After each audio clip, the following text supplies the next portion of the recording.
సంక్రాంతి పండుగ తర్వాత మీ రైతు భరోసా మీ ఖాతాలలో పడుతుంది.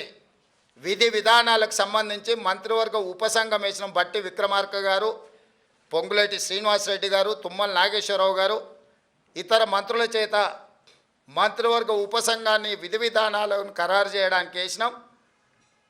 రాబోయే శాసనసభ సమావేశాలలో విధి విధానాల మీద చర్చ పెట్టి ఏ రకంగా కార్యాచరణను తీసుకొని ముందుకు వెళ్దామో నిర్ణయించుకొని డిసెంబర్ నెలలో జరిగే శాసనసభ సమావేశాలలో సభలో చర్చ చేసి విధి విధానాలను ఖరారు చేసి సంక్రాంతి పండుగ తర్వాత మీ రైతు భరోసా మీ ఖాతాలలో వేసే బాధ్యత మా ప్రభుత్వం తీసుకుంటుందని చెప్పి నేను రైతులకు గ్యారంటీ ఇస్తున్నా.